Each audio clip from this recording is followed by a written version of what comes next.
also share it in here.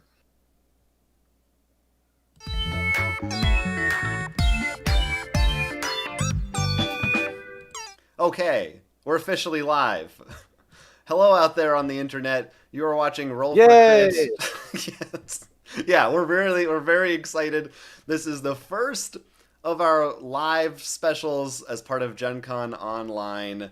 My name is Jonathan. Will may or may not join us. He's having technical difficulties, but that's okay. We have an exciting special guest here. If you didn't read the title or the description or social media, it's Breeze from Zephyr Workshop, designer of Aegis or Aegis. I go back and forth on how I say it. You're the expert. You can say it however you want.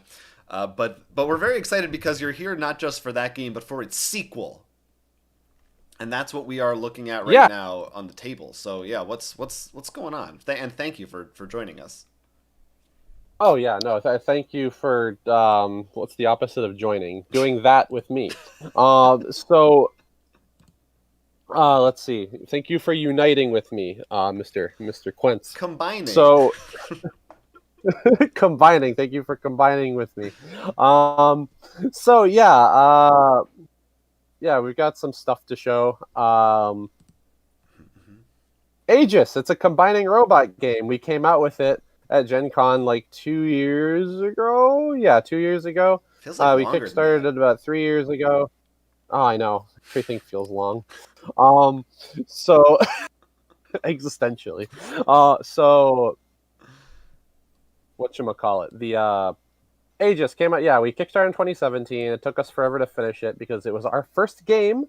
And we took about 18 months to actually ship the thing, but that was fine because the game is, for those who don't know, Aegis is a massively overscoped yet light tactics game. I would never suggest for anyone do a project as big as their first game, but I think that we did pretty well with it. Has like has 100 playable dudes and a whole bunch of different game modes and lots of art that I did myself. And so we basically try to just take, BattleTech or like War Machine or whatever and condense it all into a nice, affordable little box so you could actually play a war game and enjoy it. What a And novelty. the novelty of being able to pick up a game like this and be able to set it up fast and play it within a reasonable amount of time. Did you do We're 100% of the still art? not 100%. There's 100 robots and like 20 characters in the game. I did probably like 80 of the robots ish, 80, 85. And Okay. then like I had some help near the end. I did a lot of the graphic design, but I didn't do the graphic design from scratch. I had quite a few people help me with the graphic design, and then I was the one who like assembled it all together, and I did all the measuring and made the box all nice and taut, and made every asset look all nice and pristine. Um, so I was like, I touched literally everything in this godforsaken game, and I'm very proud of it. It looks nice on a shelf. It's a very well designed product. Um, but now by nature the game is very expandable, so we're thinking about doing another expansion. And we've actually been Mm-hmm. playtesting this new material almost since the first game came out. I've been like just since like the very first like PAX Unplugged we launched at like the end of 2018, I think. We had like some playtest material for Aegis 2 that I had like hacked together, and like after since then we've been working on it and adding on and trying to really figure out what we're doing. So what Aegis 2 is, Aegis 2 parentheses working title, is a new standalone box uh, of Aegis that is good for people who both own the first box and for people who don't. So one of the biggest things we're looking at whatever happened with Aegis and what any criticisms people had with that. We're trying to address them in a second standalone box. So we're like, we're simplifying some of the learning curve a bit. We're really working on making the starter like pre-constructed like team experience, like the out of the box experience, be really good. Trying to optimize like both the 2-player and 4-player modes, trying to make 2-player even faster, trying to make 4-player more just generally functional. 4-player is like fine, but like and like we're gonna like we've learned a lot through like doing like our scenario book and stuff of like, oh, what rules would 4-player people like, and how can we push 4-player more and pay more attention to it, so it's not just play 2-player but with 4 people. Got it. So we're doing that, and looking at refining some game modes, trimming some stuff out. So the Aegis 2 second box will be entirely new content, all new robots, all new characters, all new art. And is some of this will this hopefully stuff be just maybe not final, but this is new art in here? Oh yeah, so I have nothing interesting to show you today. So yeah, all the art that we're looking at is and in this demo is actually from Aegis 1. A more intelligent person than I would have used Gen Con Online as an opportunity to show off some of the freaking fantastic new art that we have for this game. It really blows Aegis 1 out of the water, because I hired consummate professionals to do the art. So it's not Aegis you? 2. I'm still doing all the art direction. Okay. And no, it's not me. I'm still probably going to end up doing a bunch of the art, because having the art done for dozens of robots is very expensive. So I'm probably going to do some of the art, but for like some of the marquee characters, like the fancy, like the commander robots and the bigger Voltron robots that are really complicated, I'm going to I had like some more people tackle those. But for instead of me doing like 80 to 90% of the art this time, it's probably going to be more like Breeze is going to do like 20 to 30% of the art this time, God willing.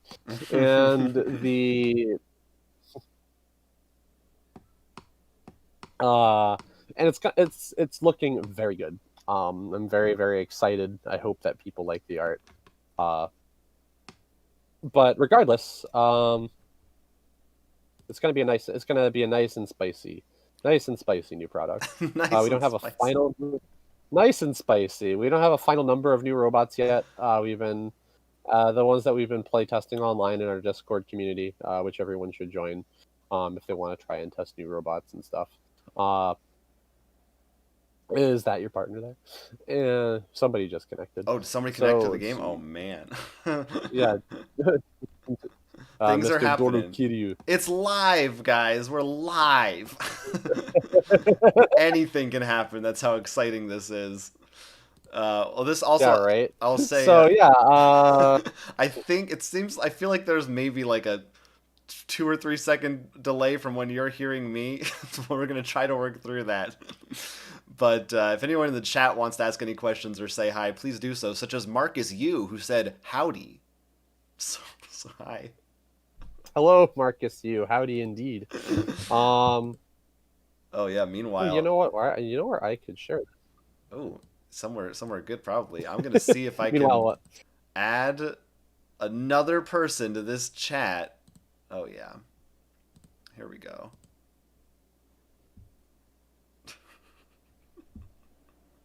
Uh-oh.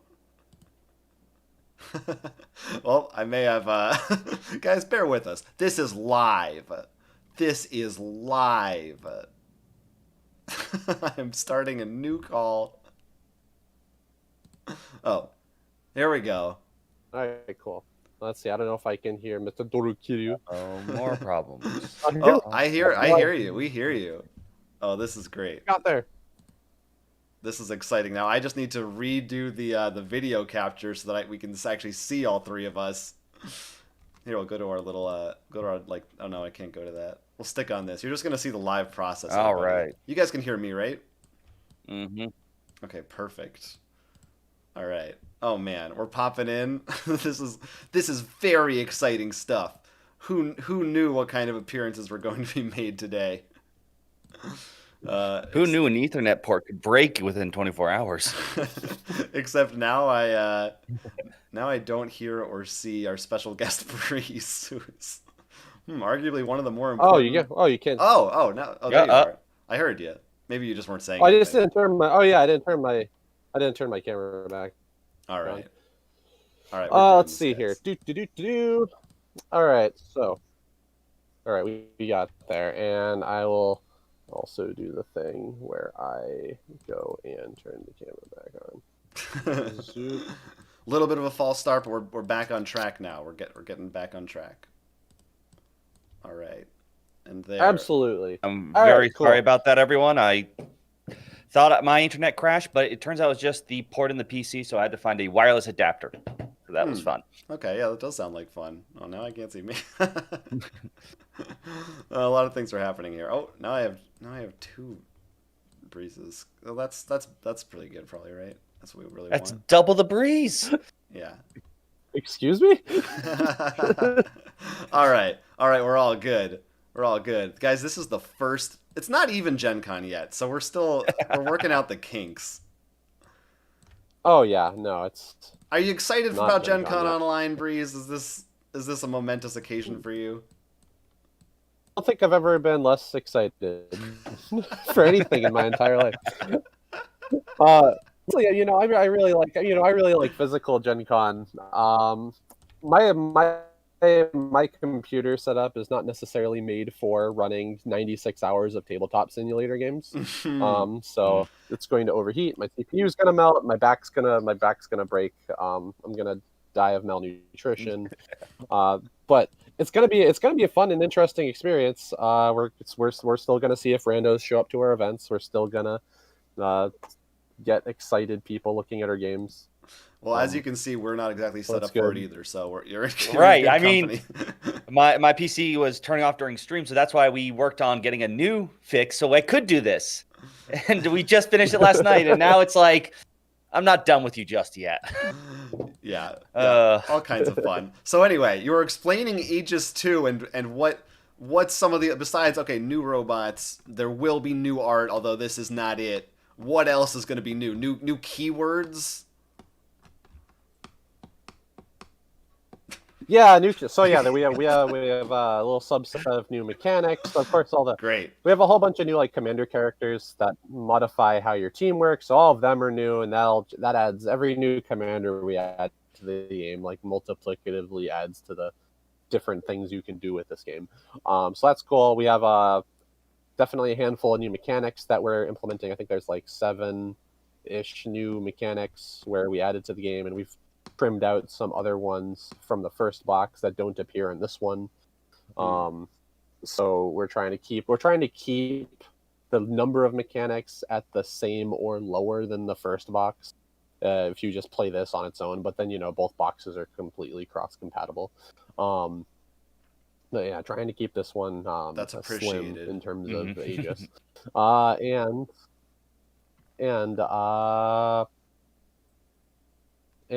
some new game modes. We haven't done any of the new game modes. We haven't shown any of the new game modes yet, but we're definitely working on refining some of the alternate modes, since a lot of randos at conventions play this game, and a lot of people want. We get like 3 major requests, right? We want some people want a co-op mode and some people want a solo mode, and a lot of people want a game mode that is kind of a more forgiving, not deathmatch mode. So like a points accumulation mode, which the first game has, but not incredibly refined. So we're working on taking our like King of the Hill like point control sort of mode and really streamlining it and making it like a really solid alternative, a solid easy alternative for people who just don't want to like play deathmatch and go pew pew pew.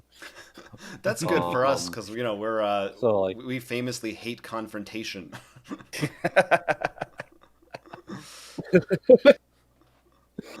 By the way, Marcus in the chat said. We're also getting some of. Yeah. Sorry. See, this is there's the technical barrier here. Marcus said technical difficulties, huh? Classic Zephyr workshop. I don't know what that means. I didn't say that. I'm just reading the chat to you. They know. They understand. Man, we've been streaming for years, and we still don't really do it good or correctly. In fact, I outsourced our streaming to one of our really nice and good community members because we were completely incapable of doing it correctly. So we had your streaming problems with ours, and they just So anyway, combined in let's, a perfect storm. Yeah, that's two great robots together. Oh, absolutely. So I want to ask about this board. Is this a different board? Oh man, so I'm going to talk a little bit about something interesting that I have a plan for in the new box. So going back to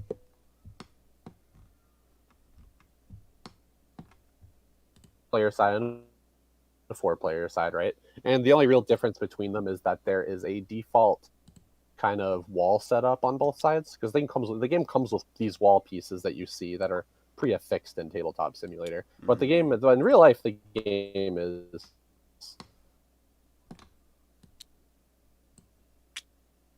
Uh-oh. You still with us? Okay. Wait, can you hear me? Yeah. Now we can. Yeah. You zoned out for a little bit. In real life, the game is... What just happened? Okay. In real life, and what I was talking about. In real life, the game is customizable. You can customize the board with different wall pieces, right? And that's the only difference between the 2-player side of the board and the 4-player side of the board, is there's a default setup for how the walls are set up to accommodate 2-player and 4-player.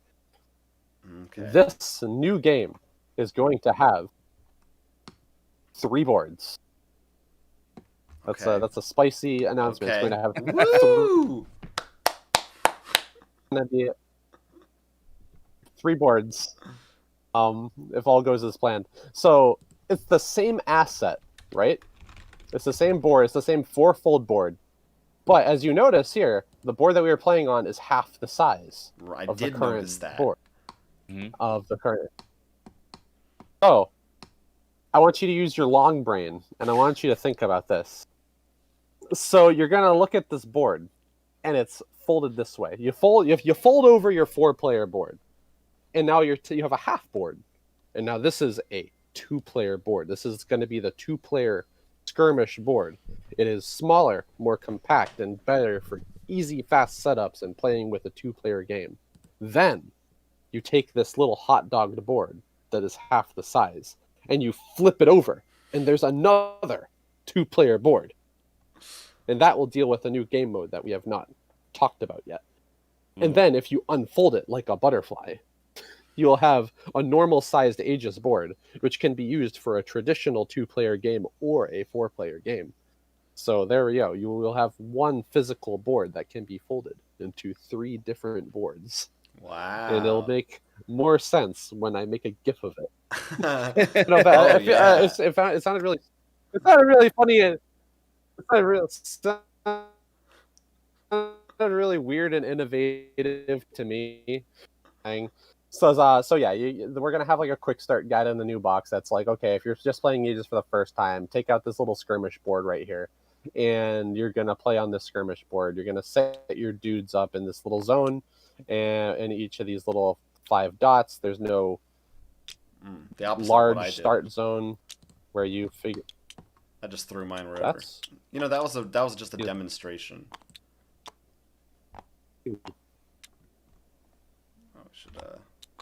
Gotta make them 5 little doodads.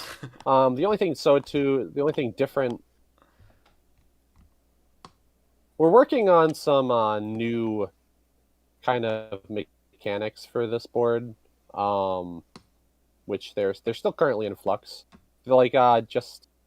In Aegis 1, there's no real terrain rules except for their walls, and you can't shoot through them or move through them, because a lot of the complication was on the robots, and we didn't want to make the game even more complicated by dumping a bunch of crap on the board, like in Fire Emblem, where you have 15 different terrain types. But now that the robots in Aegis 2 are overall simpler, we're experimenting with stuff like that. So this obviously isn't final because we're having new art done and all that. This obviously isn't final, but on this board, you have a little encampment area over here where if you stand on these trees, you gain some evasion bonuses, and you have this river where if your non-flying steps on it, they have to stop on it, so that kind of prevents you from Zerg rushing. These are both in mechanics that are designed to help you from like stop Zerg rushing your opponent on like turn 1. It'll help you defend yourself if you're really getting attacked a lot, and it'll stop your opponent from really moving in with all of their guys with this river. Like I said, these aren't finalized mechanics, but it's like something that we're working on. I like. Anyway, so let's start and play this. Yeah. We like it. Sorry, we're on a delay. Yeah, that's cool. Yeah. That's cool. Sorry, we're gonna get through this. We're gonna get through this. Everything's gonna be okay for the first time in 2020, right here on this stream. It's gonna be the first time that anything. It's gonna be the first time that anything everything. is okay. So Aegis, it's a robot game. You add up the green dots on the top right of your 5 robots. Each piece on the board corresponds with a card. You add up the green dots. My team makes 20, I believe. You keep track of it on this little slidey thing. You've played Aegis before, but for all the little boys and girls at home, it's a tactics game where you only look at 5 cards at the start of the game. It's really basic. The robots share energy with each other.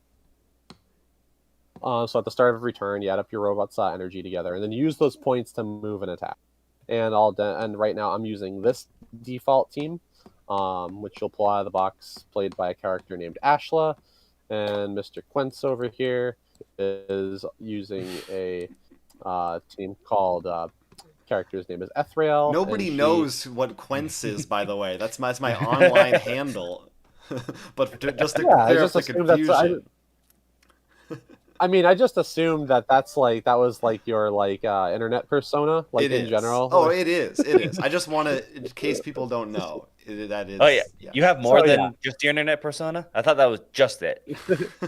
I thought you just lived. I thought you just lived in Discord. So my robots add up to 20 energy, and then basically how every turn works is every space you move with a robot will cost a point, and every dice you roll to attack will cost a point. It's a very simple action point kind of allocation mechanic. I move all of my guys on my turn, and then the opponent moves all of their robots on their turn. Back and forth as such, and you try to blow each other up. If you can't make 5 or more energy, if you can't make 5 energy at the start of your turn, you lose. So if you lose, if whenever one of your robots gets blown up, if their HP runs out, you don't get their battery power anymore, and slowly the game will eventually just cut you off if you don't have enough energy to continue. Or of course, if you blow up all of your opponent's robots, you also win. You guys actually did a really wonderful review, walkthrough, and 7-minute gameplay demo. This is a gameplay how-to of this game, which I advertised to literally everybody because I hate making video content. So thank you for making great video content. Appreciate that. And I know it's good because I watched our own video to refresh my memory on how the game works today. Yeah. 1, 2, 3, 4. All right, so I moved my one robot 6 spaces, so it cost me 6 energy, and I moved another robot 4 spaces, and that cost me 4 energy. So now I have 10 out of 20 energy left. Wow, we got a galaxy brain game. So let's talk about some of the cool new stuff.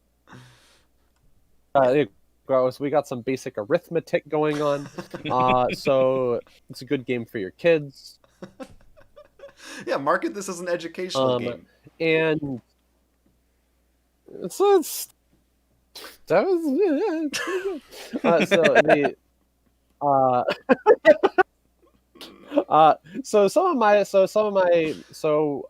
like I said, we've implemented a handful of new mechanics. This pre-constructed team that I have that uses the character Ashla, she has a mechanic called Wild Card, and that's her commander ability. And her cool ability, currently worded, is that she can combine with anything. Normally in this game, this combining robot game, if you have robots of 2 different colors, and there's 5 different colors of robot, / class of robot, assault, evasive, guard, intel, and support, it spells Aegis.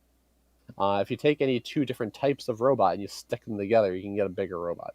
And that can continue until you have 3 robots together, 4 robots together, and all 5 robots together, and you get Voltron. Woo.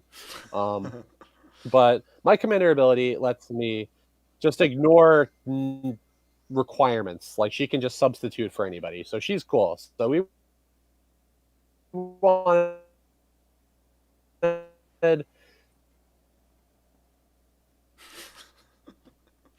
Uh-oh. Here we go again. Oh, you're back. There's red main character, easy to use team commander lady. my eloquent thing. Oh, that's a 999 ping. Where did I leave off at? It's a great ability. It's commander ability. It lets you combine. Guys, we're live. Can you guys still hear? Yeah. There the ping has dropped to 200. It was at 999 earlier. This was going fine until we started streaming. It's because I joined in. Yeah. I think it's the people at home. There aren't enough of them watching. If you get your friends to watch, it'll work better.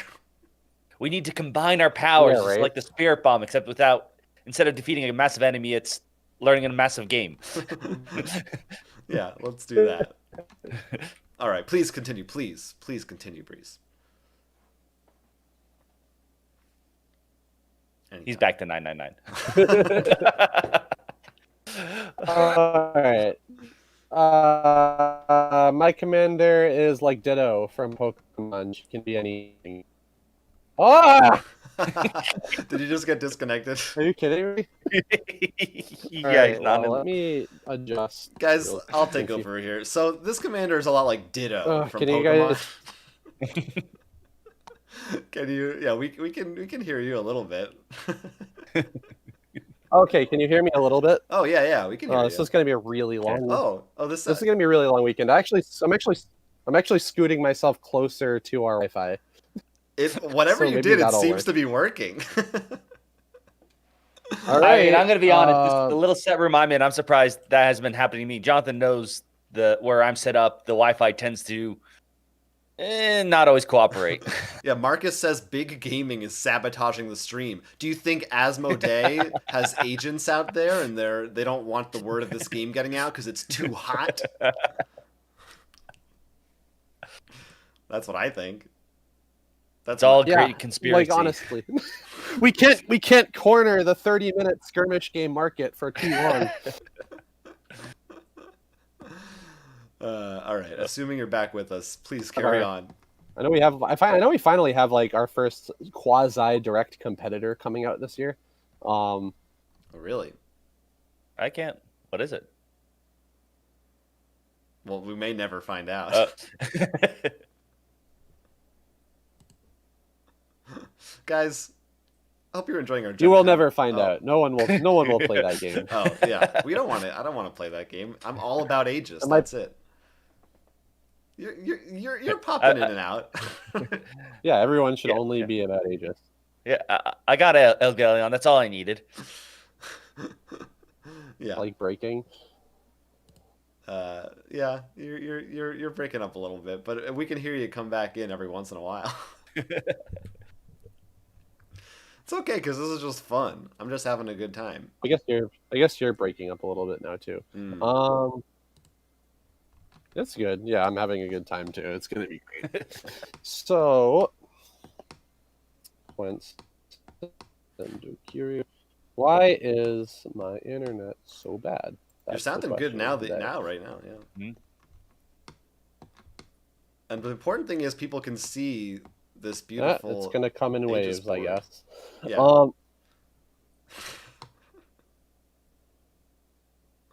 In all its glory, look at this. I'm so sorry that there's no good art to show. Well, there is great art. Our new board art's coming out really cool. Just I have someone working on that. There is great art, just not here. So, can you guys hear me now? You're good. You're good. Yep. All right, cool. All right, anyway, my commander can do stuff. It lets new players figure out that combining's neat. There's another new mechanic on 3 of my robots on my team called Accelerator. Whoa. There it is. Faster than normal.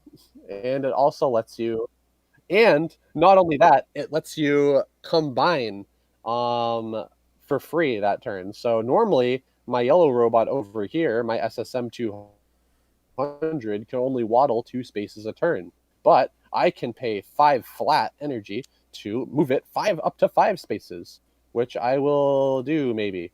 So yeah, just to show and demonstrate. So yeah, I'll pay 5 energy. I'll move it like up to like 4 spaces over there, just so it's in a slightly nicer position. I don't know That's why, cool. And if but I had a robot next to it right there, I could just oh, I was just gonna say when you did that with that robot, because you said 2 spaces. I just heard like that R2D2 scream as it was running across the field. Oh man, that Yeah, classic exactly. scream. Wow!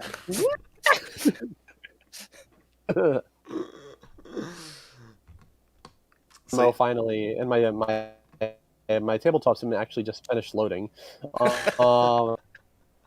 So anyway, yeah, I spend the rest of my and I go down to 0, and then I would pass to your turn, and then we can look at some of your robots here. Yeah.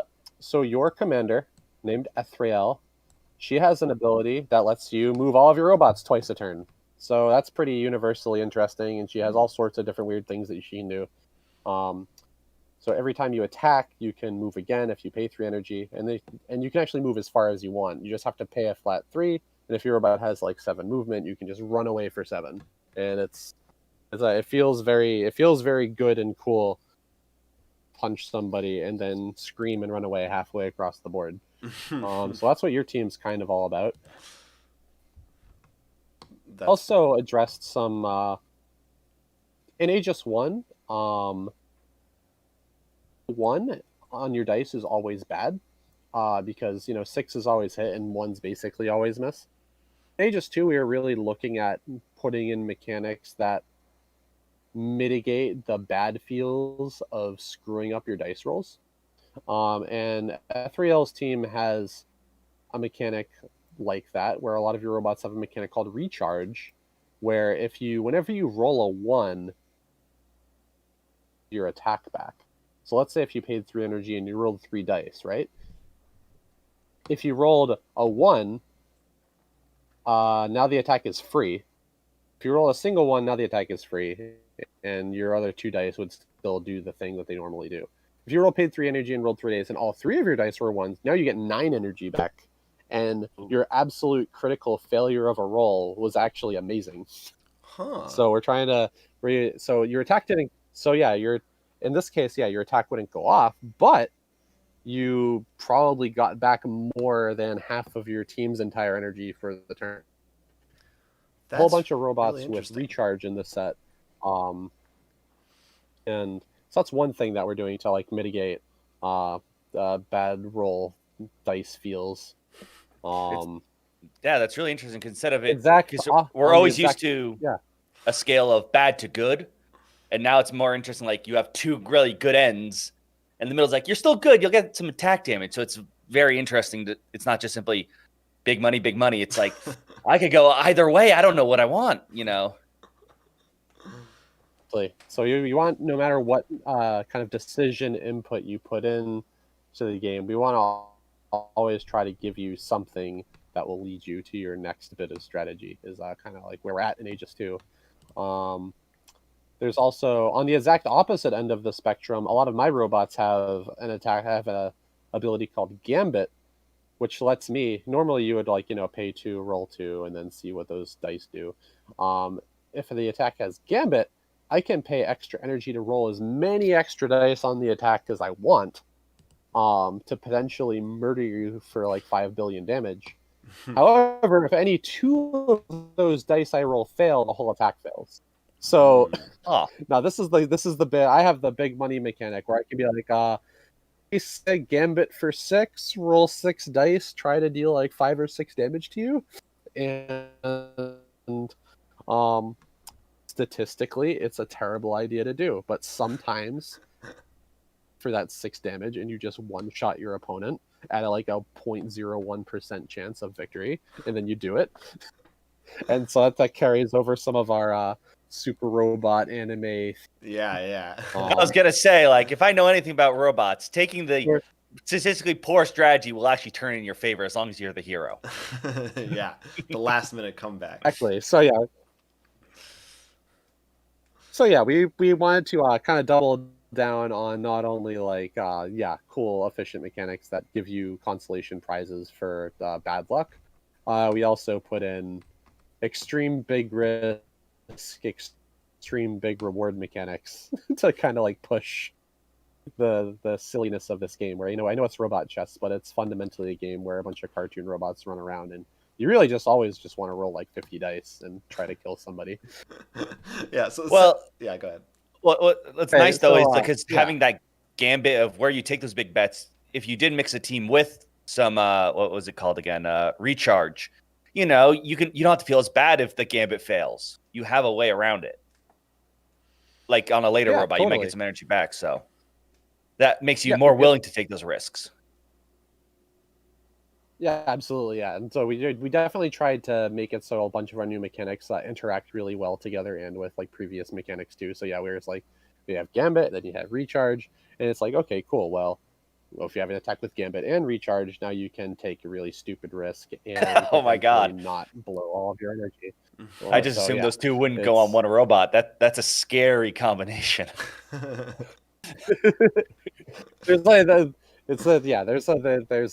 It works more smooth than it sounds. But yeah, it's pretty cool. Combative, not like scary bad. I meant like that's when the dark music appears when the robot rises from the earth.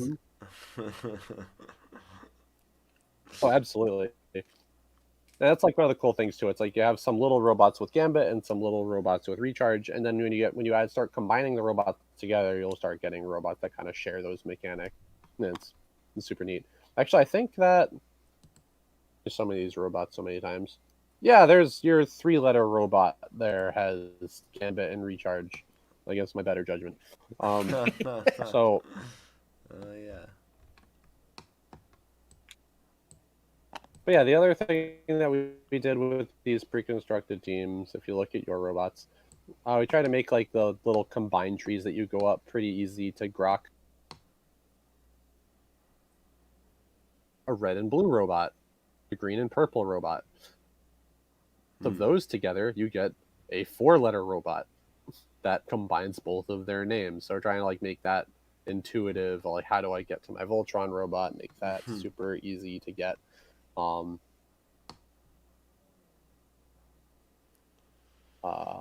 Yeah. So it sounds like a lot of this is meant to kind of, in some ways, streamline the game, make it friendlier to newer and returning players. Are you going to call this maybe Aegis Jaws of the Lion? That's just my pitch. There it is. Man, I don't know.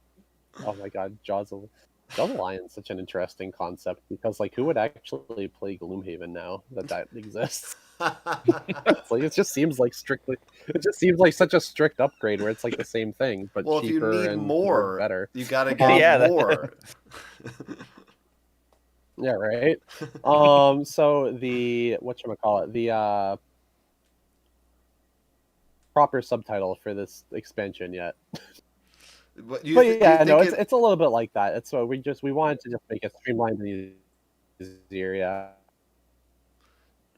Do you think it will be a subtitle and not just Aegis 2? Like, are you planning on having some kind of a? I guess, are you positioning this as like it's a sequel, but you don't want it to be seen as a successor? I assume because both products are still gonna exist in harmony. Yeah, I don't know if I want to use like the word or number 2 in the title because I feel like that might insist that lots of people have to have Aegis 1 when exact opposite where anyone getting new into this game once we kickstart this. Anyone who's getting newly into Aegis should buy this first and then the first box. Mm-hmm. So the first box has like the kitchen sink and it has like 100 robots and all the robots are complicated and so it's like, but I think this will ideally be a more streamlined new player experience. So I don't want to like try to make people think that they're putting the cart before the horse by getting this one first. So we're trying to think like that's the current struggle with thinking of a proper subtitle for this game. Well, this is also a perfect time to just do a pun on another pun with robots, like maybe continuous samba instead of endless waltz or something. Continuous. Continuous. Just 2 continuous samba. I like it. Oh boy. Yeah, that's good. This is good. Yeah. What else? What else are we missing about? But yeah, we've been studying all sorts of yeah. I do like that you keep saying it's an entry level way, but like with the terrain map, it still adds that extra flair of like learning new things and thinking tactically too about positioning, which is important in the base one as well. Even if you don't have the actual evade bushes, you have to start thinking like, okay, if I position this guy here, if I need to, I can retreat him here. If you have some long range cannon guy, which for beginning players, they're going to learn that much earlier on instead of realizing, oh, I've been in range of your huge cannon the entire time. So I really do think that terrain, unintentionally, it seems advanced, but it actually helps teach positioning. Yeah, exactly. That's what we really want to do. In Aegis 1, the board's really big. You spend the first turn or two positioning, but you don't actually have context on what you should be positioning around. Since the action on this board starts a lot faster, where you'll be shooting at each other, sometimes just like straight up on the second player's first turn, you're going to kind of know and understand what to do and what not to do. And like we had like these zones to be a little bit more forgiving, like so the second player can't just like run up and punch you because there's a river in the way, or you can't get necessarily bombarded because you're standing. Hopefully you can stand in some trees, and then the final art will make these look really inviting, so players want to move their pieces onto them.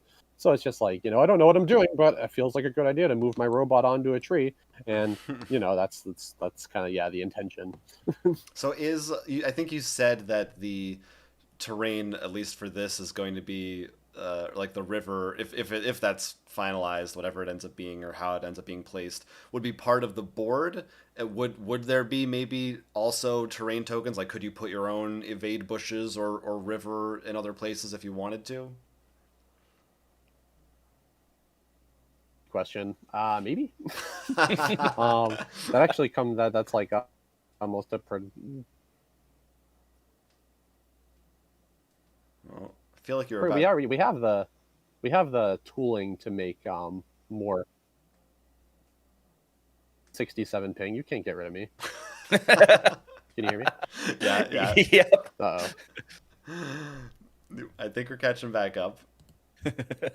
Oh. Am I still there? Yeah, you're still there. Yeah. All right, cool. So yeah, no, I think as long as we're including terrain pieces in the box, we're gonna be doing more stuff like that. Yeah, we'll be including like the tiles will be double-sided and stuff, so you'll have like one side be wall and the other side be like river or something like that. So yeah, there's gonna be a lot more customization there. Okay. That'll definitely lead to some really fun maps.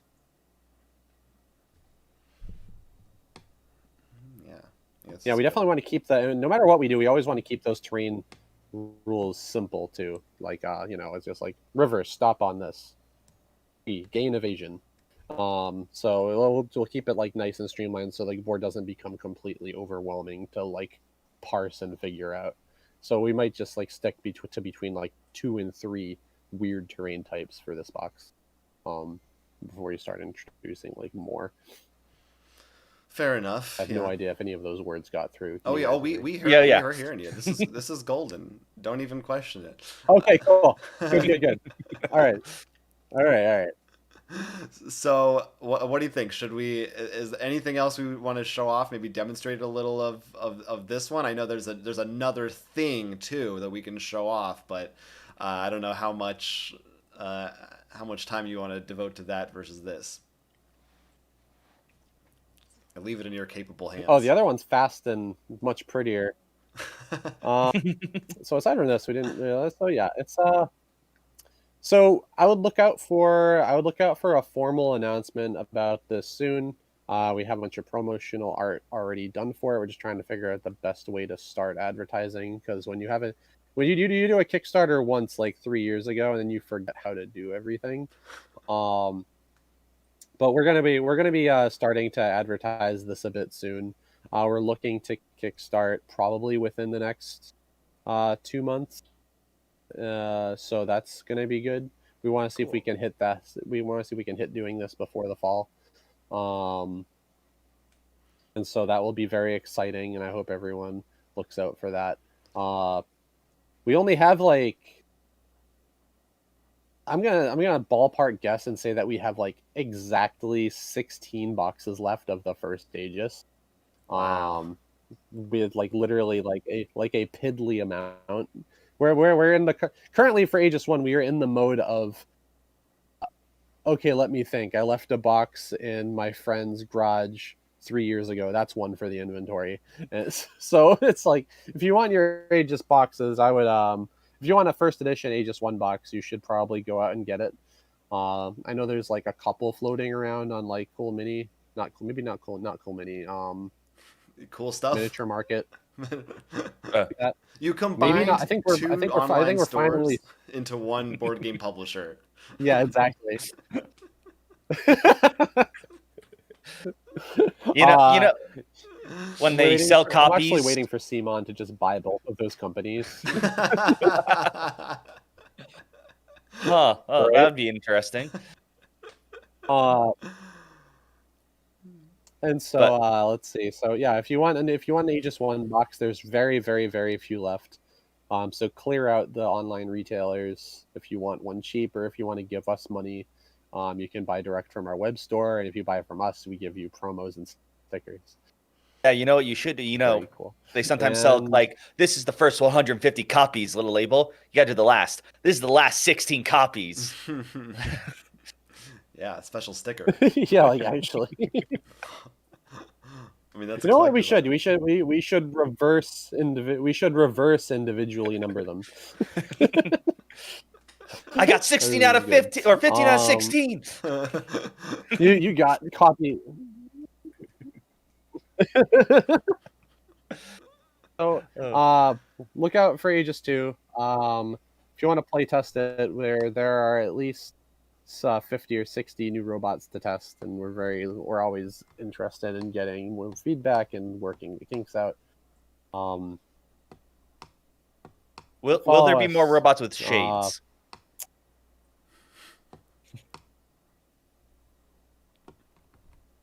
Like your icon. I forget the guy's name, but I know he put shades on his.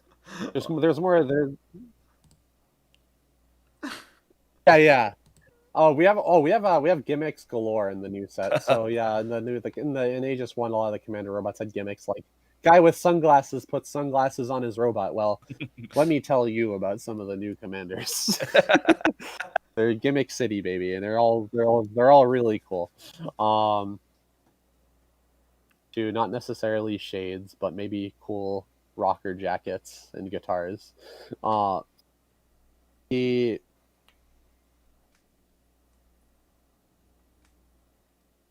got a question, but I don't know if you're still talking or not, because we can't hear you. Oh, okay. Yeah. All right. Damn it. No, it's good. You're doing great. We can hear you. When it's important, we can usually hear you. But yeah, so you said more new robots. You've already designed 100. Is it hard at a certain point? Is that what kind of leads to some of these weirder gimmicky robots, as you say? Because I mean, I don't have a mind for this, nor do I have any illustrative talent.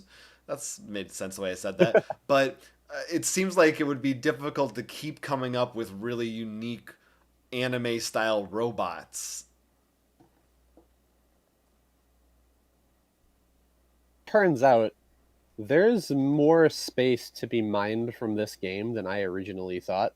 We keep coming up with new and interesting mechanics for the future that we can't even fit into this set. Like, maybe transforming robots that have double-sided cards and things like that.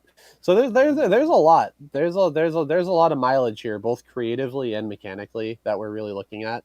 For this particular box, we wanted to just like focus on what if it were Aegis 1 but super streamlined, and we'll put in some interesting stuff. I guess aside from new board and new terrain rules, the one thing I didn't mention is that whenever you make a combined robot in Aegis, right, there's always some kind of cool ability that triggers. Like you can put your two dudes together and they'll deal damage to everybody around the new guy. And like, well, it's like one of the coolest parts about Aegis is that you get that cool feeling of getting like an immediate payoff, neat thing when you combine. Mm-hmm. Number of single letter small robots that have combined abilities. So if you say, so there's a lot of new splashy like popcorn when you combine robots in this new box. I think this, if I had to say what the new really flashy mechanic besides new board stuff is in this box, it's we really tried to make combining feel very rewarding. So you'll combine like two robots together. You may end up with like triggering like 3 different abilities that you can like proc. Nice. And that's super neat. On Jonathan's earlier note, at least it sounds like design question. I do want to point out you do don't do the flaw that bothers the hell out of me, of which if let's say robot A and B combined, you actually see elements usually of parts of those robots. I've seen some things where like, look, we combined. It's like, how did I know that was a combination of something?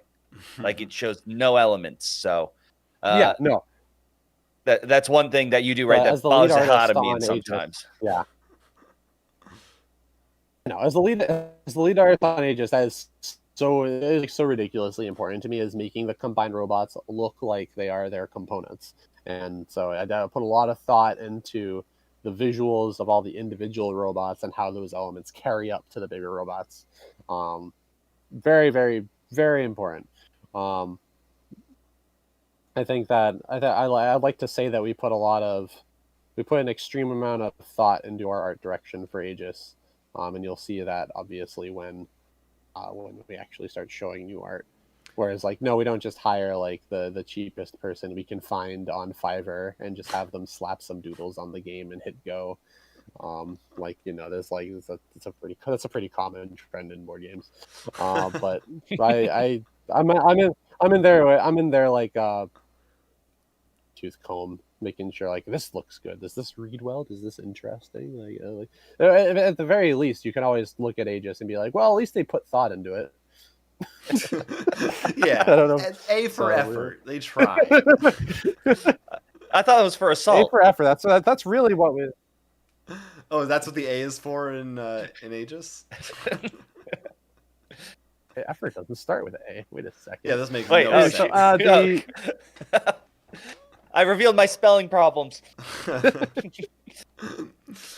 Yeah, right.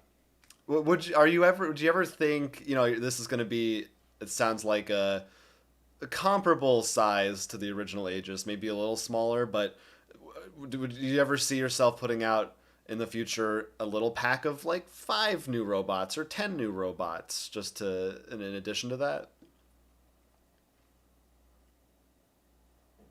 That's the answer I have. Wait, what was the answer? So actually that, yeah.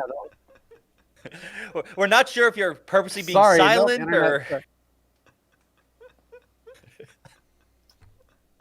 Wait, did he shrug or something? Can you hear me now? Yeah.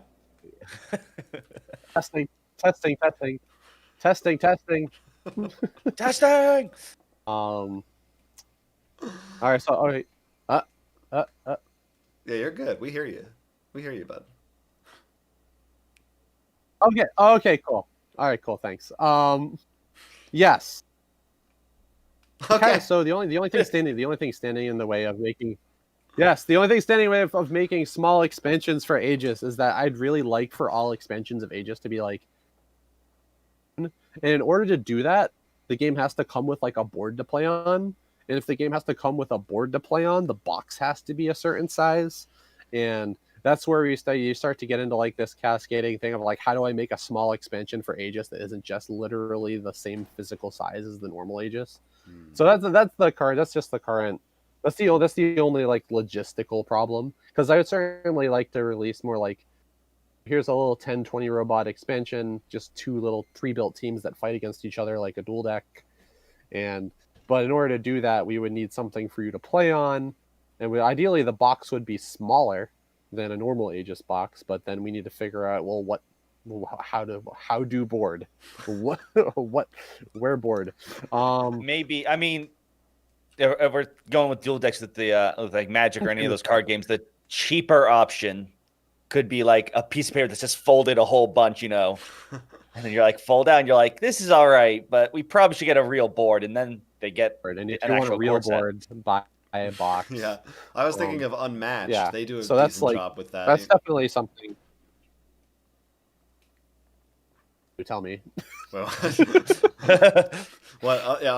an Unmatched, they have just like it's a smaller version of the board, but you unfold it. I mean, it's the same thing, but like condensed.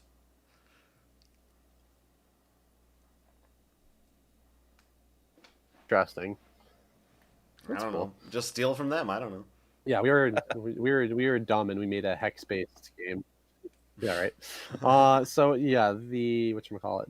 All right, cool. So that's any more questions about Aegis 2?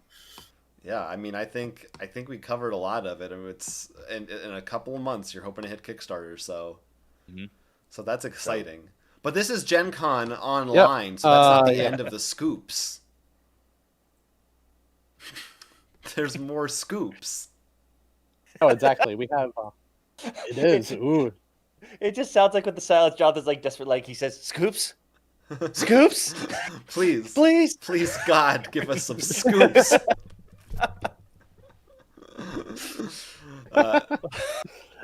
Oh man, do I have some scoops for you?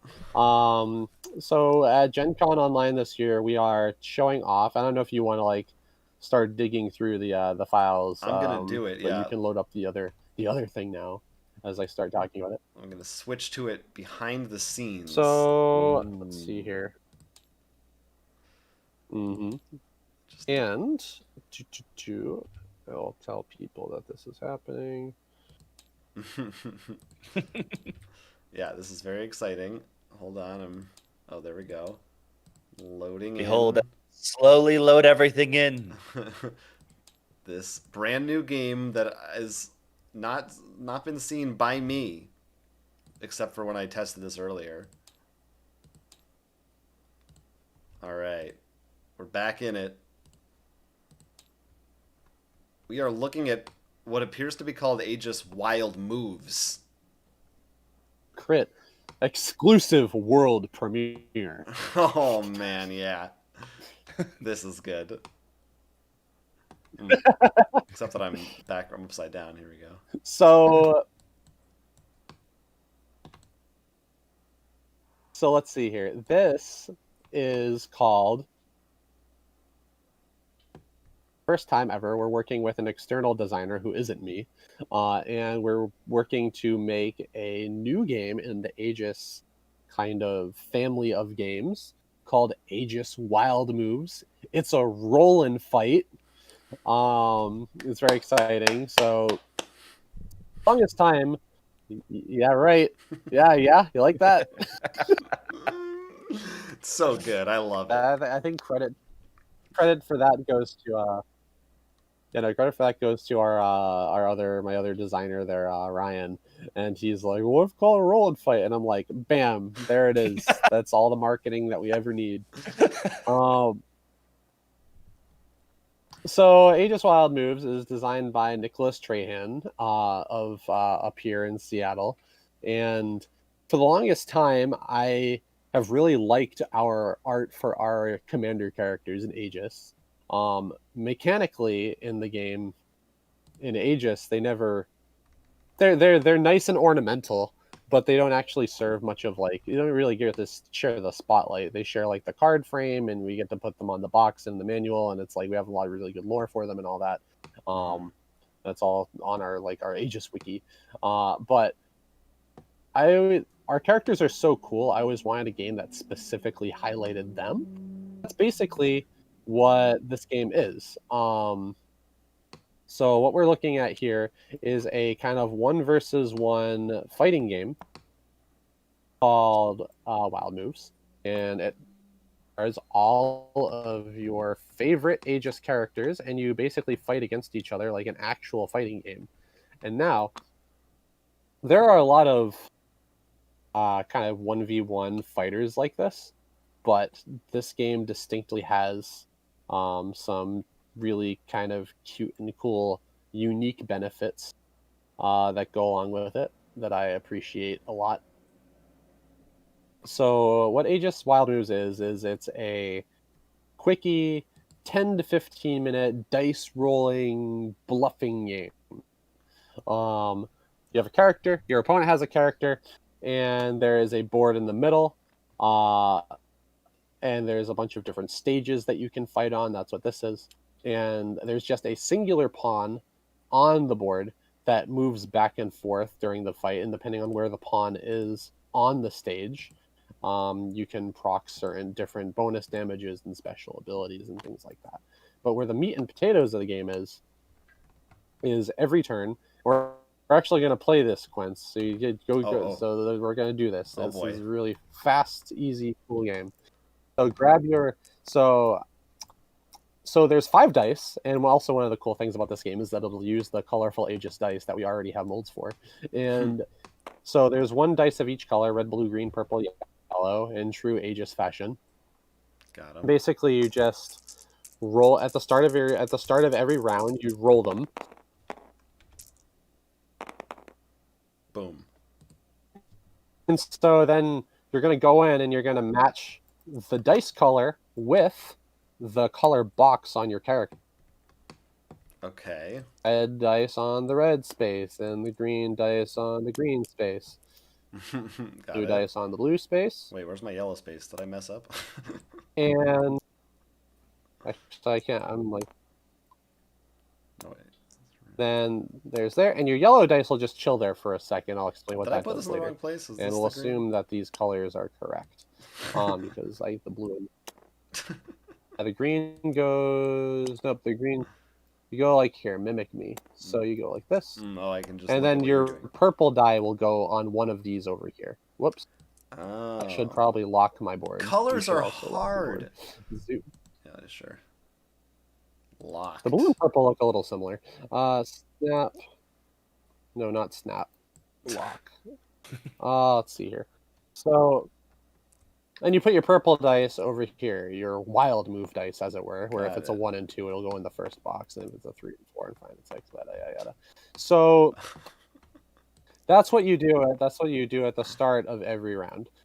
You both roll your dice simultaneously, and you assign them things. And now these dice now represent your character's stats. Your character's got 3 stats: attack and throw. That's for your red, blue, and green dice. And then they have their aptly named wild move, which is basically their special attack that they're going to have access to this round. So if your purple dice lands on 1, Einar up here will have let's see, Neuro Stun. Not Einar. Exa will have Neuro Stun. You're using Einar. You'll have Turbo Slap. Those are the special attacks that we're going to be using this round. Okay. Now we both have 5 cards in our hand. Now, if you just drag those into your hand over here, I've got I believe, and one of mine fell into infinity. Here it is.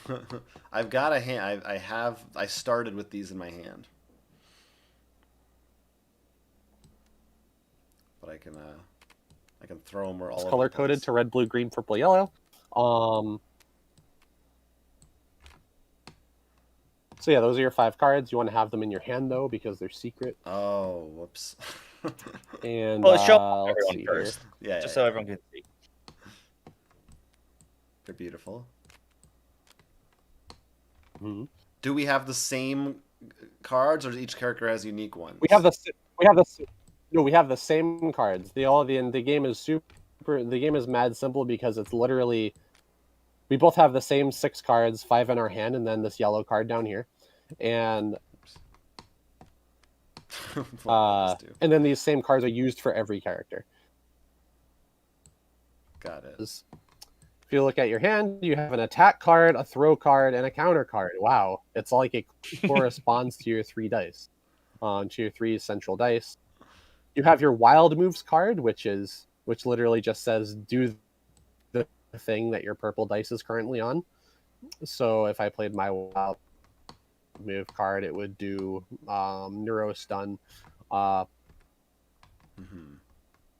which I'll explain in a second. So every turn it's like an Xseed or a Battle Con or a Yomi. We're gonna choose one of our 5 cards. We're going to just put it down on the board. Don't worry about what the card is, because we're just doing a cute little demo. Okay. Card. Boom. Put it face down over here. And flip it in your hand, stick it over here. Yeah. My computer's lagging really bad. Okay, here we go. And so anyway, we both flip our cards over, and oh man, I'll tell you how it works. So we both play an attack, right? It's basically a rock paper scissors sort of game, where counters beat attack, and attacks beat grabs, and grabs beat counters. So it goes blue beats red beats green beats blue. If you ever play 2 of the same color against each other, we'll resolve them basically how it says. In case, whichever one of us has the lower attack number will hit you. So my attack is 2 and your attack is 4. So my attack is faster, and you will take 2 whole damage. And then your attack does nothing, and then we throw them over here. 2 damage because it's the difference between the 2 numbers. So now, you see where this is going. Because my attack power is 2, because my red dice is 2. Oh, okay. It just conveniently worked out both ways, Jonathan. It just conveniently mathematically worked out. I was thinking. So now hard. we both know that neither of us have an attack card in our hand anymore. Mm-hmm. Yeah, right. However, both of us still technically have an attack, because both of our wild moves are on our respective attacks, right? So it's like mine is neuro stun, it's labeled as an attack. So if I played my wild move, it would read off of my red dice and it would have a power of 2. So if we both played our wild moves at the same time, it would go the same way, where my 2 would beat your 4. The other thing that happens is meanwhile, throws always deal like an automatic amount of damage. So like my throw just deals like an automatic 1, and your throw always deals an automatic 2. You can see that little number like right next to the dice on your board. Oh, got it. Yeah. So if you ever want to just use a throw, that will automatically deal damage, but it will also move the doodad on the board back and forth. And as you can see, if you're here, for some reason my dice, my mouse is not dragging. I just got a message saying P2P failed with Zephyr Workshop. Uh-oh. No, I didn't see that message, but he might be gone. Internet pooped out. We can still hear you. You just sound like a robot underwater. He's getting into character. I'm just gonna Can say. You hear me? Oh yeah.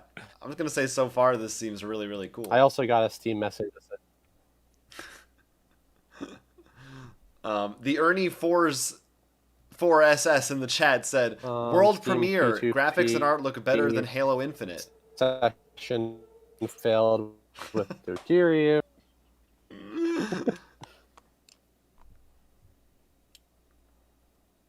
I agree. I think this looks better than Halo Infinite, personally. Can you hear me now? Oh yeah, we can hear you now. Yeah, now we can. Oh, thank God. Anyway, grabs move this thing around the board, and if you're trying to move, I'm trying to move you to red, and if when we play attacks, like the dice with the pawn is here, it would deal bonus damage. So sometimes positioning matters.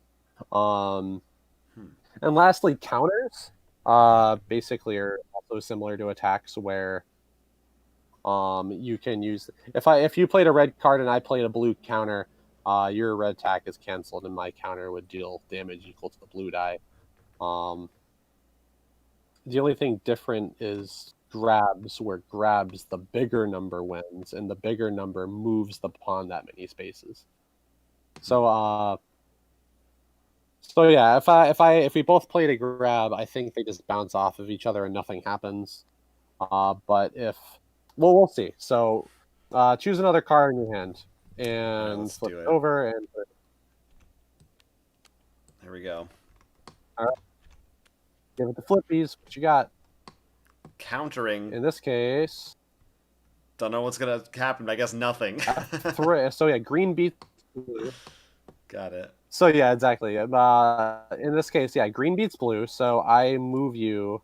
I move the pawn 4 spaces. Why is this not locked? Let's see here. So there would only be one pawn that represents both of us, kind of, in a way? It's like a tug-of-war thing? Yes. Yeah, it's like a tug-of-war thing. If the pawn is like an abstract sort of representation of the battle.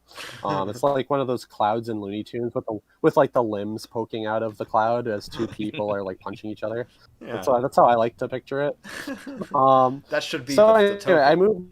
I move the pawn for. Yeah, right. Yeah, exactly. So I move the token 4 spaces. And you take 1 damage because my throw just has an automatic damage of 1, so you go down to there. Struggling so far. So now we both are, and then some spicy stuff will happen soon. Like, let's see, I don't even know what my attack does. What does Neuro Stun do? My opponent may not play Recharge next turn. And so the last card that I haven't explained is Recharge. Where if you play Recharge, you're completely vulnerable for the turn, but you get to get all of your cards back into your hand. So you have to kind of judge when it's safe to do recharge. So right now, you know that I have my wild move in my hand and my counter in my hand.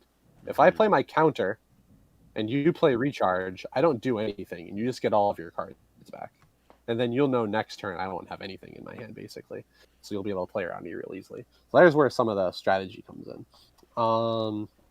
So let's I'll throw this card down. Oh boy. All right, I'm gonna do this card. We're gonna flippies. Whoa! And we're gonna go whoop. Oh. All right,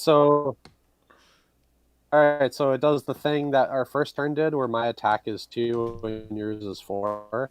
Isn't his attack 2 as well? You for 2 damage. Doesn't Turbo Slash actually? I've got Turbo Slash. What is it? Oh no, because actually, yeah. What is the exact wording on Turbo Slash here? This attack always this attack always goes at speed 2, regardless of how much damage it does. Oh, interesting. So yeah, because that means your red dice is basically 2, and my red dice is basically 2. And my red dice is 2. And when you play 2 attacks that have the same speed, we both just punch each other.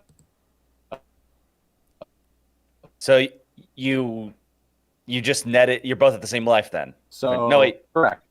No, you have 1 more. You punch me for 4 because I believe it still reads off the. Yeah. I believe it still reads off the active. Got it. Yeah. So I would go recharge this turn. I think. Oh no! What? Really? We were doing so good. We've got more comments in the chat. Praising. I'm gonna say praising your consistency as a company. Can you guys still hear me? We can hear you. We hear you when you say, "Can you hear me?" But then the problem is we might not hear you for the next sentence you say. No, but it's good. But we've got pretty much the gist of this game down, I think. So these wild moves. See, this is a solid reason to back us.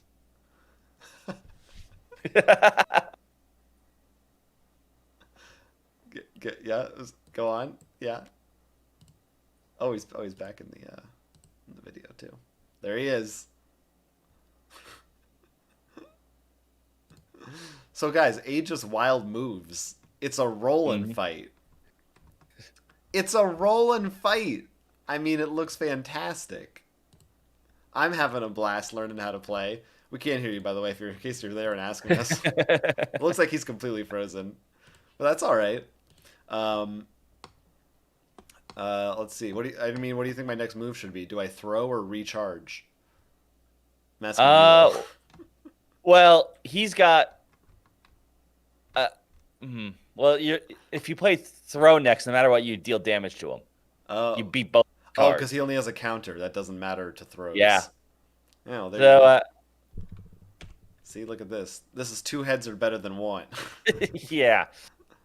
Which means he knows that, though, so he's probably going to play a recharge. Oh, so then maybe I should recharge, too. Oh, but either way... Well, no, because if he then counters next turn, then you play recharge, nothing happens. You don't care. You're in a good position. Yeah, for once, after I took so much damage already throughout this game. All right, hey, I'm back. Hey! Yay! Oh my god! So anyway, like I said, one last thing to show you to explain like how the last cool little thing of the game works. So RAR FC. Yeah, I don't know what happened there. I still can't see the. Are you back in it yet? I don't see his name yet. Oh yeah, I think I have names turned off on mine to make it cleaner, so I don't see if people are in or out. There we go. Yeah, I'm alright. I'm back in for the most part. I'm hinting thing. Guys, he's coming back in. I played a card, by the way. I'm ready for you. Alright, good. I'm excited to learn what a hyper reaction is, because I feel like that looks like the next... Yeah, that's... big exciting thing. So that's the... stuff is the yellow stuff is the cool stuff. So let's see. Anyway, my attack made it so your opponent may not play recharge unless it's their only card. And was recharge your only card? No. So I know for a fact that you have what left in your hand? Throw? A throw. Yes. Throw is definitely the last card in your hand. So I know exactly what you're going to do this turn. So that means I can maybe tool on you a bit. I also thought I had something left in my hand, but I think it just disappeared. I had a counter, but I think Tabletop Sim ate it. I don't know where it went. Here it is. Oh, cool. Tabletop Simulator. Gotta give it to And now I don't know. Okay, here we go. So you have a throw, and your and a recharge. But I'm not allowed to play it, he said. That's what his attack did, so... Yeah, so a counter beats an attack. So yeah, actually you're actually better than me this round because you know I set myself up stupidly because my counter loses to your throw. So if a person with a brain were playing this game, I would make it so that didn't happen. So regardless, I will do that. Boom. So flippies, and now I get to demonstrate what this does. So I play recharge. Regardless, I take 2 damage automatically because you're throwing me, and then you get to move back however many spaces, 3 spaces. 3 spaces. So go dunk right there. So these guys all go back to my hand. Now I know for a fact that you have nothing but recharge left. Mm-hmm. And then the first time you refresh on your game, you get to grab this hyper reaction card, and you get to, every time you play recharge, you re-roll your dice. So I'm going to take all my dice. And this is actually cool because it dynamically changes how the game goes every time you recharge, because all of your stacks and all your attack, your wild move attack are going to change every couple turns. Right. So this turn I have a 6 on my power. So I have a 6 punch that I can punch you with this turn. And you only have a recharge. I have a garbage throw and a garbage counter. And I'm on my middle attack, which I believe is a grab, which just lets me teleport or something. Place the fight token on any space. Oh, sick. All right, no, that's actually awesome. So if I play my wild move this round, I get to just diddle the pawn into anywhere. And lastly, the only thing I haven't explained is this yellow die. So you roll the yellow die every round, and at the start of the round, like right now, for instance, I would be able to add this yellow die's value to one of my dice. So say if I like rolled a 6 on this yellow this turn, which I'll say I did because it's funnier for purposes. I could put the yellow die on my attack, and now I have a 12 power on my attack this turn, and you can only use the yellow die once. You can only use the yellow die once per game. So once you use the yellow die, it's gone. And same thing with the hyper reaction card, the yellow card. That lets you basically just say you get to look at your opponent's card and then play another card in your hand. It's like the little I win this flip card. That can also only be played once per game. So it's basically like your super moves. So this turn I can blow my yellow die on boosting my attack to 1,000,000, and then I'll put this card face down, and then you'll put recharge face down. And Maybe, then I'm just you going don't know. to bean you in the face for 12. Could be anything. But the neat part of it is that this was a really good situation for me that let me set myself up this way. But in other situations, I would maybe make my attack power 12 to totally psych you out and make you think, oh crap, should I just play a counter this turn? Should I? You would have to play around the fact that I have 12 power on this turn. And then, and if I ended up playing my attack and I did walk into your counter, then I just wasted my yellow dice and you just like completely threw it out the window. Because counter completely negates a red card. So you get to play mind games or sometimes score a big powerful hit with this. Or sometimes, you can also add it to your green die if you want to if throwing somebody 1,000,000 spaces is a good idea. You can add it to your blue die if you want your counter to work better. So that's essentially the game. And I ding you to 8. And so the board says the great. I was saying the board says the great state. Are there going to be different boards that different values around, or? Oh yeah, so we have these really nice panoramic images that appear very, very subtly on the back of our Aegis cards, that like show the setting of the Aegis world. I've also been looking for a way to use those. So we'll have a whole bunch of different stages, probably around 6, because that's how many pieces of art we have, and they'll all work a little differently. Like here, the Great States is the kind of the basic starter board. Where it's like the rule is pretty simple, where if you're near the edge, you'll take extra damage. We have a Smash Bros. Style board, where if the pawn exists exactly on the last point, and you throw somebody from that point, you just win. So there's like each stage will kind of definitely change up how the game works a lot. I think that's cool. That's definitely a cool thing. That's like kind of quasi BattleCon, but it'll be a little bit more incorporated into like really changing the game up. Every character. Ivan has some more questions about the counters. Well, I guess in general, yes. Do you have any idea at this point? It's I guess still pretty early, I think, but how will these components change for the final version in terms of look and feel? Good question. Since the game is so low on components, that we have a lot of fun play that we can do with them. So we might have like a really nice like die cut character boards that are all really cool looking. Same thing with like the stage boards might have like some cool shaping to them. The dice will be Aegis dice, like that you find in the Aegis box, like translucent gummy worm dice that look really nice. So that's also a kind of a cool thing where you could potentially buy this game and end up with a bunch of extra dice for your Aegis box, at the very least. Sweet. We don't know how many characters we're going to launch with. We have 18 characters in Aegis proper, so we could potentially launch with 18 characters in this Wild Moves box. We'll redo some of the card graphic design a little bit, stuff like that. But the actual graphic design for this game was done by the designer, Nick Trahan, and he's been doing a very good job.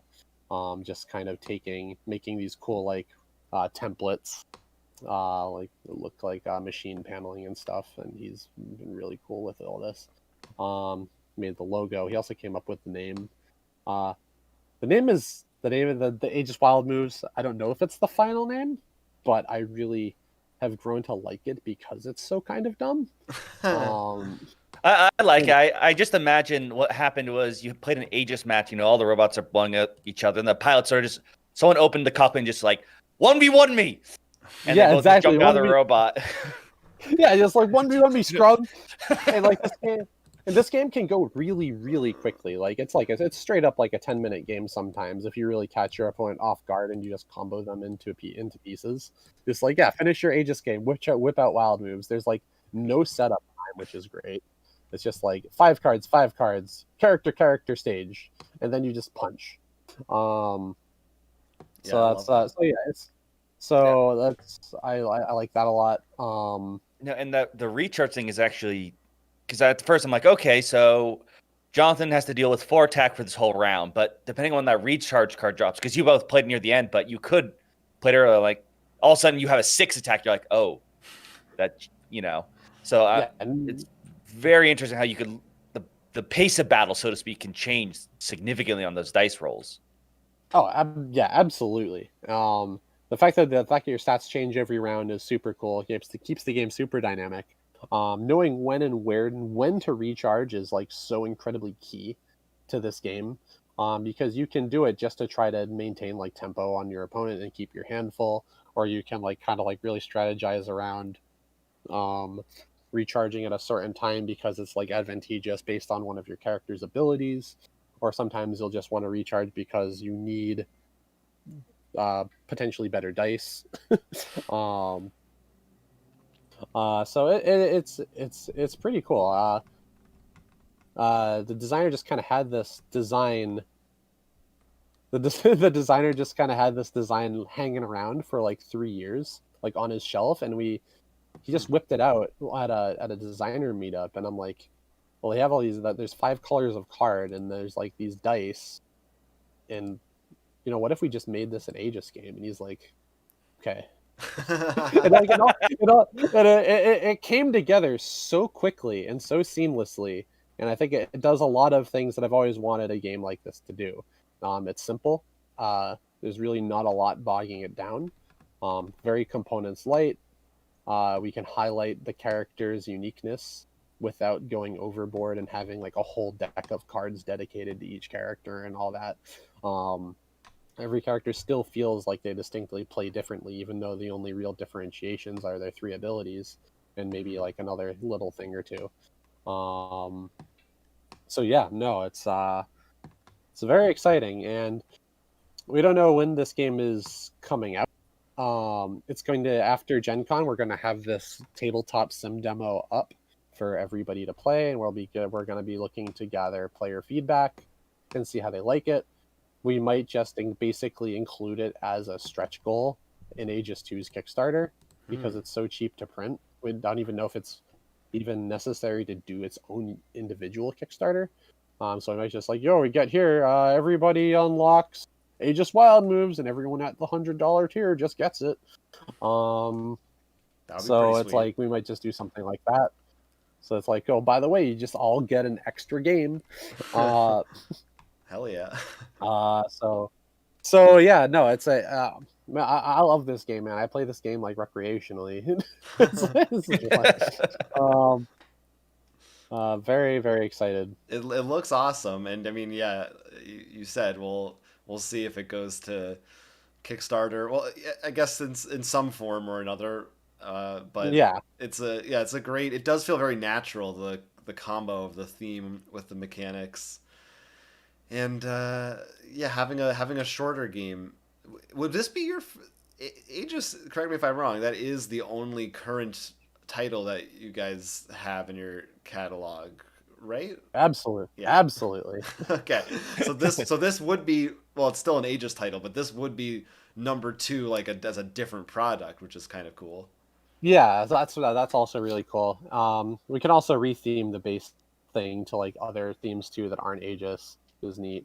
Uh, but yeah, this would I think that out of all of our other side projects, this is the one that's distinctly closest to being printable, because like, hey, all the art is literally done because it's all Aegis art. Um, and it's just very cheap. It's within our scope to print. It won't take $30,000 to print like Aegis does. So that's cool. So and but yeah, we have aside from that though, we have like a couple other games in the pipe that we always have a tendency to show some of our weirder newer things at Gen Con. Um, like last year, we showed Flora Fiora and Uproot Arboreal Battleship, and both of those are pretty cool. Um, Uproot is actually an almost also finished game, but it's really awkward component-wise to put into Tabletop Simulator, so we don't know how. Otherwise, we would be totally demoing that this year. But instead, our third game that we're demoing this year is a weird new prototype called Outrange.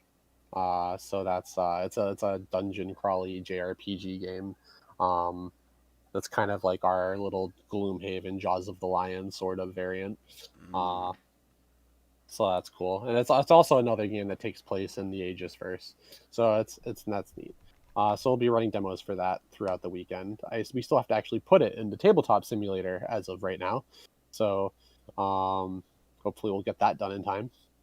Yeah, I mean, I'm ready. I'm my frothing demand for new Zephyr Workshop games increases, as they say. I don't know if you. It's true. Yeah, no, me too. Yeah. It'd be so awesome to.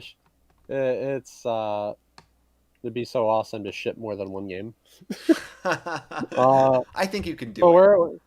Yeah, I know. I really think that we can too. I'm actually looking forward to making more stuff, and I think at least Wild Moves in Aegis 2 will be the first. Marcus really big wants step to know if there might be promo commanders for Wild Moves variants. He clarifies.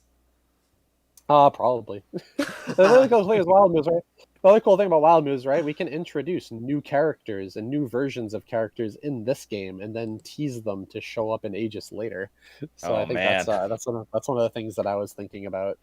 That's pretty exciting. Like, we'll ship this game, and it'll have a character from Aegis 3 that people won't actually be able to interact with for like another 3 years. But it'll tease people. There could be a Mika without a mask. Oh yeah, right. Well, yeah. Based on my limited time playing it, sorry, I just had a cat on me. It was. I mean, I had fun. I would buy this game. That's got my endorsement. And I imagine reasonably priced and not too much of a. What's the word I'm looking for? Footprint. Not too much of a, in terms of its time and space it'll take up on your shelf, I imagine. Oh yeah, absolutely. This game will be packed with like a dozen characters. It'll cost you like $20. Box will be like not very big at all. I think it's gonna be a good thing. Yeah. Well, I mean, so we've seen Aegis 2. We've seen Wild Moves. You mentioned a few other projects you guys got in the works. Anything else that we should hit? Any other Zephyr Workshop hot spots before we free? Now that the internet seems to be working okay, it's over. But, maybe I know, right? An Aegis Netflix show coming in the works. Oh man, yeah, get an animated adaptation. They don't do anything in Netflix. I can finally achieve my dream of making a cartoon instead of making board games. This has all been just the ladder up to making a cartoon. Yeah. I'm gonna go march into the Crunchyroll offices right now and be like, Tower of God, Tower of this. Look at where I got you. I mean, no joke. Not a TV show, but I have no doubt that if you had a stretch goal and a Kickstarter for a comic book of some lore, people would go nuts for that. Oh, absolutely. That might be one of the easiest things to do too, because that won't increase the game. That won't increase the game development time, and it's also a great vanity project that I myself would like to do. Yeah, that's the kind of thing we encourage. Yeah, and then once you have the comic, though, you can do like with Aliens versus Cowboys, because you have the comic, so now you can ship it to places to make the show. Because you're like, look, it's an existing property. Yeah, exactly. Just to clarify, you're talking about Cowboys and Aliens that became a movie. When you first said it, I thought there was an Alien comic where they fought Cowboys. No. I'm talking about the movie where they actually made a comic just so they could say it was based on a property. Right. The classic Jon Favreau film everyone remembers, Cowboys and Aliens. We all love that movie. Oh yeah. Well, I mean, this has been very exciting. I really had a fun time, and maybe in spite of or because of the technical difficulties, this is a stream to remember. Now, aren't you guys? You said you're doing some demos and stuff during Gen Con, right? Yep. Just search up. Yeah, all you have to do is go to Gen Con's event thing and search up Zephyr Workshop. We have pretty much wall-to-wall events from Thursday to Sunday. Handful of Aegis 2 events, bunch of events for Wild Moves, and then 2 or 3 events for my weird JRPG prototype. So yeah, it's gonna be fun. And this was also a really good test ride. Let me know how bad my internet is. So I should probably do those events somewhere that's not in this particular spot. Yeah, that's good. Glad we could be here to help out with that aspect of things. But yeah, it looks great. So definitely check all that stuff out if you're watching this and it's still Gen Con time. And I'll plug for ourselves too if you're watching this right now. Of course, I'm sure, Breeze, you're excited for the in-flight report from Fantasy Flight later this evening. You want to find out what they're announcing? Probably some more Marvel stuff, I guess. I don't know. Yeah, it's a bold prediction. Maybe some, I don't know, Star Wars? I don't know. That's crazy Star talking. Wars for Marvel. I'm waiting for them to like completely pull the rug out from everybody and be like, what's another property that has been completely I want them to whip out like an actual good like My Hero Academia game. Or just like we're gonna go to the third thing. What's the most popular anime right now? We're gonna make a multi-million-dollar LCG of it. And then like Japanime and like they just like break down in tears. I'm honestly waiting for the bigger companies to catch on to the fact that anime is popular. I don't think it's like me, Japanime, and Jasco can like have complete control over the complete control over the industry forever. I'm waiting for an anime game when it doesn't come over and it doesn't have like almost, I don't know if you ever looked at almost every Japanese card game, like a wall of text for abilities. Oh like, God! Something yeah, about like, and numbers have to be like in 3,000 and 5,000. Yes. You know, like Vanguard is completely imparsible. Like it is, it is laid on. Oh my God. Oh God. So, yeah. No. Like you joke about some Magic cards, but they make like Force of Will look like a blank card. Yeah, exactly. Yeah, no, it's absolutely ridiculous. Weiss Schwartz and all that. So that's what I'm waiting. That's what I'm waiting for, man. I'm waiting for Fantasy Flight to just bust out the. All right, we got the Dragon Ball Z license for real, even though there's already a Dragon Ball card game that never stopped us before from making a card game based on a property that already had 10 games. Oh God. Well, I think it was Imperial Assault where like they had the license for miniatures. So like this is a miniatures game. Right. It's not a board game. Yeah, there was some very weird legalese with their Star Wars license. I don't know if that's still a thing anymore or not, but yeah, it'll be interesting. I think you're right. I think that's a good speculative prediction if and when we'll see an anime game not made by a super like an indie or an under the radar company. Is the TCG? Yeah. It's literally. Yeah, it's like the Bushiroad TCGs, the Level 99 Jasco, and Japanime games, and those are all like not Fantasy Flight sized companies. So it's like, right? When will Asmodee catch on? Yeah, they're just gonna buy them up instead. Well, there's the Attack on Titan from Cryptozoic. That's true. And Well, there's Cryptozoic, the board game, the one yeah, where you Cryptozoic actually stand. figured. Yeah, Yeah, Cryptozoic has kind of figured it out. So yeah, Yeah, I'm the waiting with for it. Naruto and Attack on Titan, except they took both of them and made them so weird that's hard to mix with their other deck builders.